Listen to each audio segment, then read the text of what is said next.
Bismillah, alhamdulillah, wassalatu wassalamu ala rasulillah amma ba'd. Assalamu alaikum wa rahmatullahi wa barakatuhu. Hello everyone, it's your brother Adil Malik here from Muslim Council of Hong Kong. So last week was pretty hectic, huh? I wanted to just share some of our opinions. What are we feeling about the different situations? So firstly, as you can see from the description, I want to talk about the ban on long beards and face veil in China, the region in Xinjiang. As you probably heard, the Chinese government has put a ban, a complete ban on the men to have long beards and for the women to have any type of face veil. So that could be the niqab or that could be the burqa. As a Muslim living in Hong Kong, alhamdulillah, you can see, alhamdulillah, I have a long beard, alhamdulillah, and we don't face this type of hatred, we don't face this type of oppression. And we thank Allah Azza wa Jal for this so much. But it's important that we keep those who are facing this type of oppression in our prayers, in our thoughts, and do something about it and educate the people about this fact. The reason they said they have put this ban is because they feel that people with long beards and face veil are a form of extremism. This is totally unacceptable. I'm a teacher, and I spoke to some other teachers who are Chinese, non-Muslims, and I told them about this ban, and they were shocked and they were disgusted as well. They said, that's not right. You know, you can't paint the same brush to everybody. And what this type of policies are doing, not just in China but in other places as well, is you're marginalizing the Muslims even more. You're pushing them against the wall and say, you know what, your beliefs, we are not willing to accept them. You just accept what we believe, you know, and that's not how it's gonna. It doesn't work like that, you know. It's give and take. So sadly, that's what we're seeing more and more. We have spoken to the people in Hong Kong, of course, the governments and every police as well, that, you know, having a long beard and having a face veil, it doesn't stop us being good human beings. You know, that's just basically, you know, part of our identity. You know, this is my identity. It's like telling someone who's wearing a cross to take off the cross because KKK are wearing the cross. You know, it's telling, for example, the Hindus who have, you know, they put a mark on their head to stop doing that because they're extremists in Kashmir who are doing the same thing. It doesn't work like that, you know. But sadly, that's what some of the policies are becoming, and is always against Muslims and against our orthodox beliefs. So it's important to keep creating awareness, guys, to keep telling people, you know, to keep practicing Islam, guys. You know, alhamdulillah, the more people see who are showing Islam and yet they are, you know, being good human beings, being good Muslims, the more people realize, you know what, I don't care what TV shows, my neighbor, my school colleague, my classmate, my, you know, family member who's a Muslim, they are good people. They are good law-abiding people. And that's really important. The second thing I wanted to talk about was, of course, Syria. Syria. As we all know about, we heard about the news, and it's devastating. It's really heartbreaking. I don't think I need to talk too much about that because we already know what's going on there. The chemical attack which killed more than 80 people. Inna lillahi wa inna ilayhi raji'un. May Allah accept them as martyrs. I wanted to talk about the fact that two things. Firstly, of course, you know, the chemical attack, of course, is very, very, very disturbing. But a lot of people, sadly, they only react to this because of the chemical attack, number one, and because of the media coverage. But before that, you know, Syria has been being bombed and oppressed for many, many years. Yet, a lot of us, including Muslims, we have this type of selective outrage. We become desensitized, meaning we don't have that feeling anymore of seeing dead people, of seeing this type of torture, because you've become so used to it. And that's really sad. That means there's something wrong here, guys.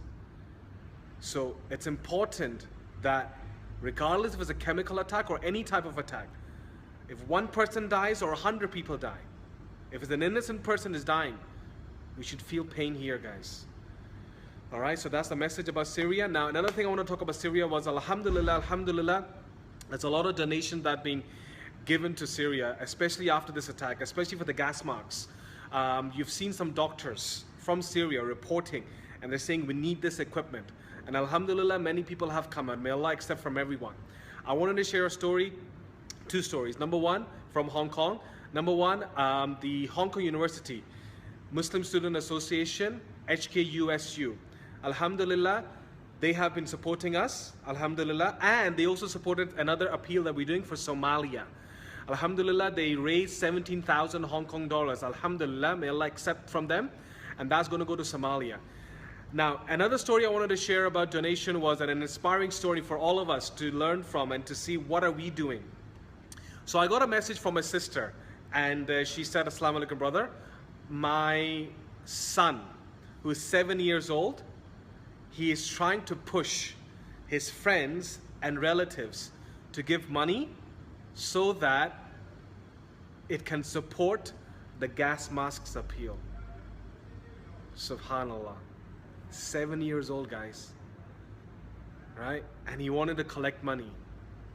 For who? For the Syrians. Subhanallah. You know, when I saw this, I was like, wow.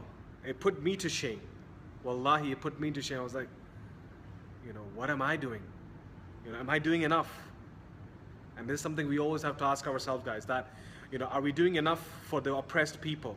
You know, yes, it's easy to blame the leaders, and we should blame the leaders, because obviously they have the power to do something, and they're not doing it.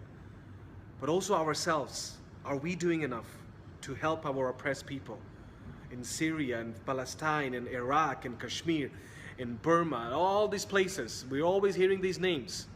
But are we doing enough? What can we do? We know what we can do. Number one, dua. Dua, you know, during our sujood, during the night prayers.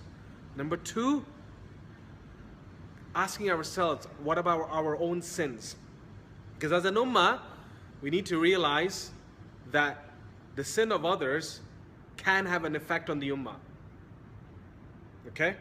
So we need to check ourselves, you know, is Allah punishing the ummah because of my sins? Astaghfirullah. So before we start looking at other people, look at ourselves as well, guys. You know, what are we doing?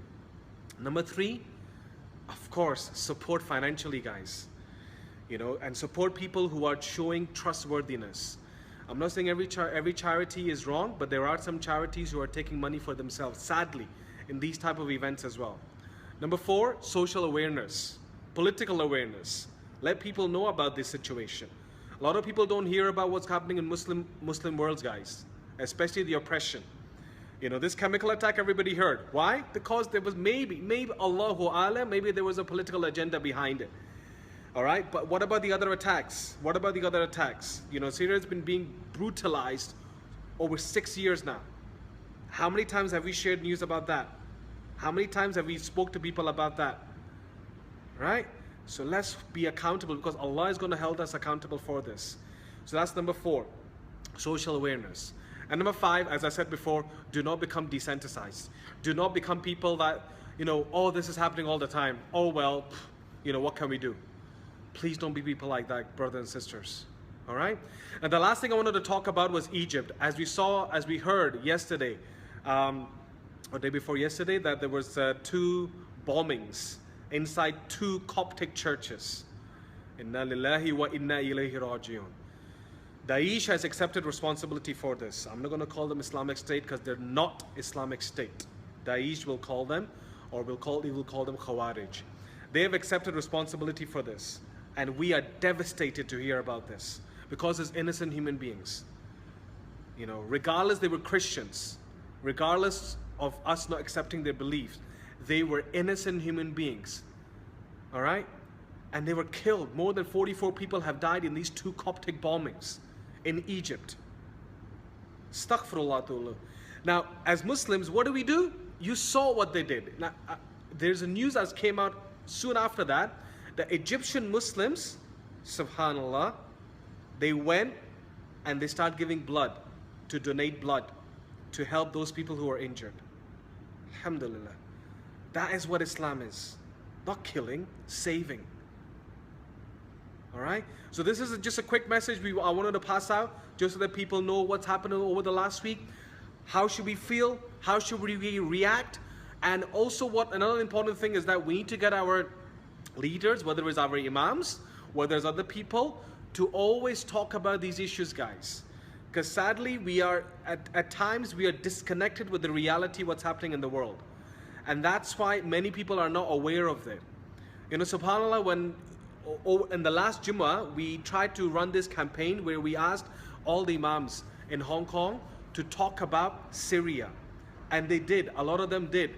And we wanted to make sure that you also know about this, all right? So it's important we do this, guys. It's important we do this. We let people know more about these things and make sure we are doing what we have to do. Keep making dua, keep donating, and keep telling other people about this. Assalamu alaikum wa rahmatullahi wa barakatuh. My Allah is the one, the one, the one, the one.